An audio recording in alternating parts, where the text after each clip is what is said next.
Cylinder की कोई कमी नहीं है, सिलेंडर सबको मिलेगा। ये देखिए भावुक हो रही हैं, आप रो रही हैं, तो ये हालात है देखिए। और मीडिया में ये बताया जा रहा है कि गैस सिलेंडर की कोई किल्लत नहीं है, लेकिन कोई आदमी आए, 7-10 आदमी खड़े होकर छाती पीट रहे हैं, हाय हाय हाय साहब ईरान को मार डाला, ईरान को मार डाला। अरे भाई इतना वो है तो चले जाओ ईरान। साथियों नमस्कार, मेरा नाम प्रशांत है और आप देखना शुरू कर चुके हैं आपका अपना चैनल खुदरक। दोस्तों, ईरान और इजराइल और अमेरिका के बीच में जो जंग छिड़ी हुई है उसका असर अपने देश में दिखना शुरू हो चुका है। गैस, पेट्रोल, डीजल, सीएनजी, इन सब को लेकर के मारामारी मची हुई। और हालात ये हैं कि अब याद कीजिए कि नोटबंदी के वक्त किस तरीके से लोग लाइन में लगे लगे दम तोड़ रहे थे, हार्ट अटैक आ रहा था, पहला केस रजिस्टर हो चुका है। अभी इन सब मामलों से जुड़ी मैं आज की कुछ ताजा तस्वीरें आपको दिखाऊंगा, लेकिन उससे पहले दो और बड़ी खबरें हैं जिन पर मैं चर्चा करूंगा। पहली बड़ी खबर यह है कि नफरती दरख्त की छांव में एक तरीके से आप ये कह लीजिए कि नफरत फैलाने वाली एक ऐसी लड़की, एक ऐसी महिला जिसने मुसलमानों के खुले बहिष्कार का ऐलान किया था और ये कहा था कि मुसलमान जो है सड़क पर नहीं चल सकते, और लिख दिया था। अब उसको जो है सबक सिखा दिया गया है, जेल भेज दिया गया उसको। उससे जुड़ी एक तस्वीर और खबर दिखाऊंगा। संभल के सीओ, देखिए उत्तर प्रदेश की सरकार में मुसलमानों को गाली देना, मुसलमानों को टारगेट करना, ऐसा लग रहा है उत्तर प्रदेश के पुलिस और प्रशासन के बीच एक नया फैशन बन गया है, ताकि उस तथाकथित हिंदू हृदय सम्राट वाली सरकार की नजर में चढ़ जाने का एक मौका मिल जाए। तो नीचता की हद तक संविधान को ताक पर रखकर कुछ भी बोला जा रहा है, कुछ भी कहा जा रहा है। जिल्ले इलाही मतलब वर्दी पहन लिया तो जिल्ले इलाही बन गए, ये वाली स्थिति है। संविधान उनका ना, तो उनको संविधान से मतलब है ना मौलिक अधिकारों से मतलब। और इसका सबक सिखाया दो बड़े नेताओं ने। कांग्रेस के राज्यसभा सांसद इमरान प्रतापगढ़ी और भीम आर्मी के चीफ आजाद समाज पार्टी के मुखिया चंद्रशेखर आजाद ने संभल के सीईओ का वो बयान मैं आपको सुनाऊंगा, लेकिन सबसे पहले जरा ये वीडियो देखिए। जरूरत क्या है? ये महिला देखिए। ये देश हमारा है, हम कुछ भी कर सकते हैं, पर मुस्लिम नहीं कर सकता। देख रहे हैं क्या क्या नहीं कर सकते मुस्लिम? बहुत कुछ भी नहीं कर सकता। ये जाहिलों की फौज इस देश में है, और जाहिल तो ठीक है, छोटा शब्द है। देश सिर्फ भारतीयों का। दरअसल ये उस लेवल के नफरती हैं जिनका दिमाग चलता फिरता बॉम्ब बन चुका है। मतलब कुछ भी बोला जा रहा है, किसी को भी कुछ भी बोल दिया जा रहा है इस देश में। और किसकी शय पर यह किया जा रहा है? आज से 12-13 साल पहले क्या इस तरीके से कोई किसी के अधिकार को या कोई किसी को इस तरीके से खुलेआम थ्रेट कर सकता था, खासतौर पर धर्म के नाम पर? और अब इसको जेल भेज दिया गया। वो तस्वीरें आपकी स्क्रीन पर आप देख सकते हैं।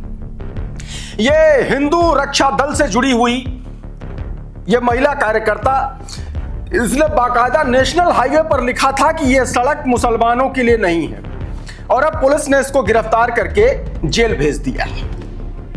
एक और तस्वीर मैं आपको दिखाना चाहता हूं। सबसे पहले उन महोदय जो सीईओ साहब हैं संभल के, उन्होंने एक बयान दिया।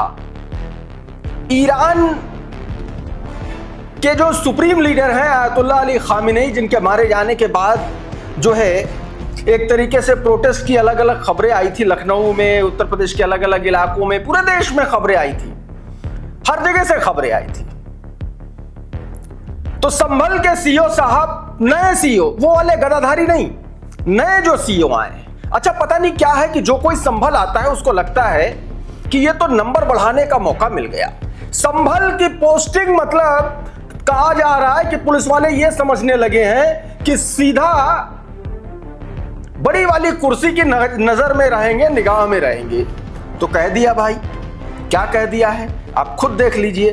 टोन, तरीका, ये भी देखिएगा, और इनकी जो शब्द गंगा है उस पर भी गौर फरमाइएगा जरा। देखिए जरा सीओ साहब क्या कह रहे हैं, क्रेडिट के साथ यूपी तक का एक छोटा सा हिस्सा। लेकिन कोई आदमी आए साहब 10 आदमी खड़े होकर छाती पीट रहे हैं, हाय हाय हाय साहब ईरान को मार डाला, ईरान को मार डाला। अरे भाई इतना वो है तो चले जाओ ईरान।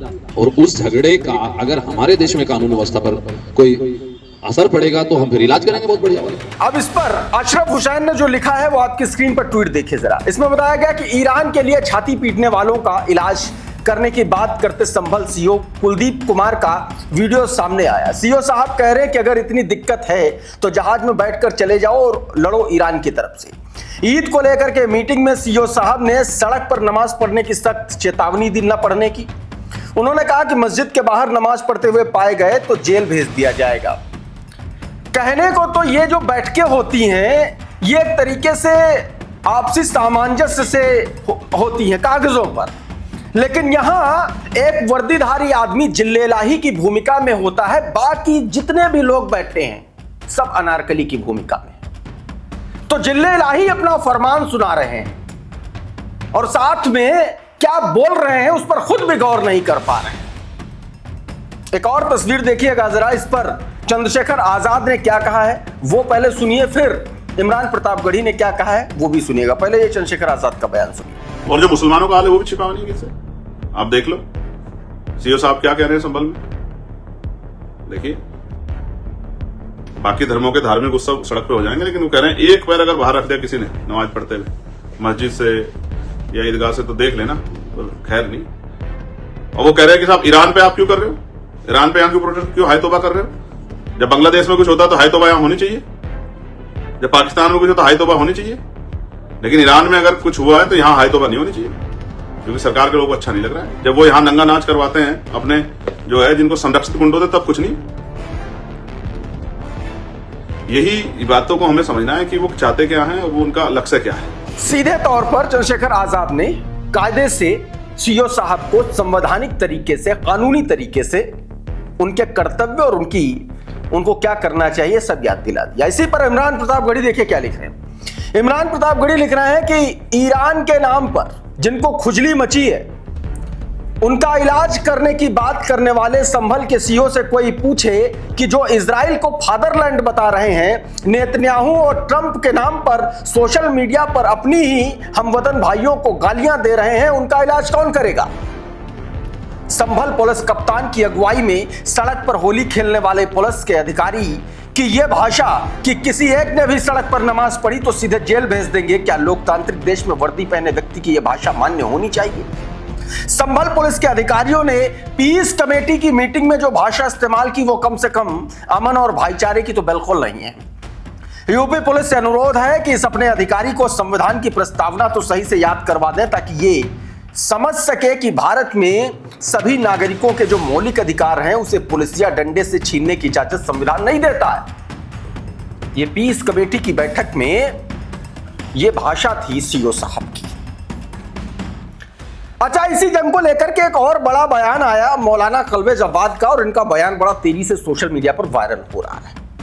और ये क्यों हो रहा पता है क्योंकि इस देश में गाय के नाम पर जितने मुसलमान मारे गए हैं और गाय को एक तरीके से गौ तस्करी में जितने तमाम सारे तथाकथित हिंदू जगाओ अभियान से जुड़े हुए तमाम सारे जो लठैत हैं वो पकड़े जाते हैं और तमाम सारी ऐसी खबरें आई हैं, उनके गालों पर ये तमाचा है क्या।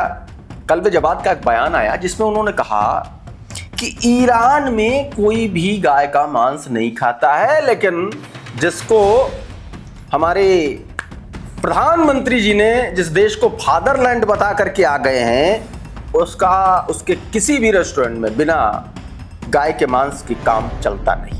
ये बयान सुनिए जरा। हवन हो रहा जीत के लिए, तो मैं कहना चाहता हूँ तो पूरे ईरान में कहीं गाय नहीं खाई जाती है, पूरे ईरान में, लेकिन इसराइल में कोई दस्तरखान ऐसा नहीं, कोई खाना ऐसा नहीं जहाँ गाय का गोश्त ना हो। तो जहाँ तुम्हारी माता को चबाया जा रहा है तो उसको फादरलैंड कह रहा हो, इससे बड़े बगैर कोई नहीं हो सकता। तो तुम बगैर ये बात कही गई है। अच्छा, एक और भारतीय जनता पार्टी के नेता के कारनामा आप दिखा लेते हैं आपको। भारतीय जनता पार्टी के नेता आपने देखा होगा, एक बड़ा छाया हुआ नाम 2024 के लोकसभा चुनाव के आसपास, नेता बीजेपी नेता माधवी लता। अब देखिए, ये असदुद्दीन ओवैसी ने AIMIM की इफ्तार पार्टी थी और इसके पोस्टर फाड़ रही हैं मैडम। कह रही है कि इफ्तार खिलाना है तो गरीबों को खिलाओ। ये देखिए, ये है भारतीय जनता पार्टी के नेता। दरअसल है क्या कि भाजपा जहां भी जाती है वहां भी हिंदू मुसलमान उसकी एक नींव है। वो भारतीय जनता पार्टी हिंदू मुसलमान में नफरत, दंगे और हिंसा के बिना अपंग है। वो कुछ नहीं कर सकती, पॉलिटिकली अपंग है। वो बंगाल में यही कर रही है, वो असम में यही कर रही है, वो उत्तर प्रदेश में यही कर रही है, वो उत्तराखंड में यही कर रही है। कोई एक स्टेट ऐसा आपको अगर याद पड़ता हो जहां ऐसा नहीं चल रहा हो भाजपा की सरकार में। और हर जगह अब तो तमाम सारे छोटे छोटे नवांकुरित जो कहते हैं कि नफरती हैं वो भी पैदा हो रहे हैं। गली गली मोहल्ले में एक माइक ले लिया और किसी भी मुसलमान दाढ़ी वाले के मुंह में वो माइक मुंह के सामने कर दिया, उल्टे सीधे सवाल, न सवाल पूछने का तरीका ना कुछ। एक और खबर दिखा देता हूं आपको, ये देख लीजिए। ये आशाराम है। आशाराम रेप केस में कन्विक्टेड है, दोषी करार दिया गया है, जेल की सजा काट रहा है और इसको राम मंदिर में वीवीआईपी ट्रीटमेंट के साथ दर्शन करने की अनुमति दी गई है। पुलिस वालों के साथ जा रहा यह रेपिस्ट और राम मंदिर में इसका वीवीआईपी प्रोटोकॉल। अशरफ लिख रहे हैं, दुष्कर्म के मामले में सजायाफ्ता आशाराम को अयोध्या पहुंचने पर वीआईपी ट्रीटमेंट मिल रहा है। खैर जाने दो, चलो एप्स्टीन फाइल्स पर चर्चा करते हैं। एप्स्टीन की करतूतों की निंदा करते हैं, बहुत गलत आदमी। अगर वो एप्स्टीन था तो इसको क्या कहना है, इसको क्या कहा जाए। और अब बात गैस की लाइनों में लगे हुए लोगों की। एक बूढ़ी अम्मा लाइन में लगी हुई थी, जब एक आदमी ने उनसे पूछा तो बेचारी फपक के रो पड़ी। सुबह से लाइन में लगी, मतलब बुढ़ापे का असर। और नरेंद्र मोदी ने, जिन्होंने अपनी मां को नोटबंदी में लाइन में लगा दिया था, इस तरीके के वीडियोस पर सन्नाटा साधे ये सरकार बैठी हुई है। ये वीडियो देखिए जरा। ये देखिए, भावुक हो रही हैं, आप रो रही हैं। तो ये हालात है। देखिए, आपको टीवी पर और मीडिया में ये बताया जा रहा है कि गैस सिलेंडर की कोई किल्लत नहीं है और ये बूढ़ी माता जी हैं जो ये रोने को मजबूर हो गई हैं लाइन में लगकर।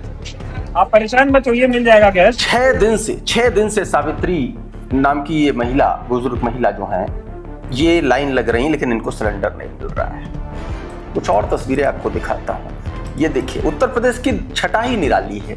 उत्तर प्रदेश पुलिस जो न कर गुजरे वो कम है। ये कानपुर की तस्वीरें देखिए जरा। सिलेंडर की कोई कमी नहीं है, सिलेंडर सबको मिलेगा। जैसे पहले मिलता था सिलेंडर वैसे ही मिलेगा।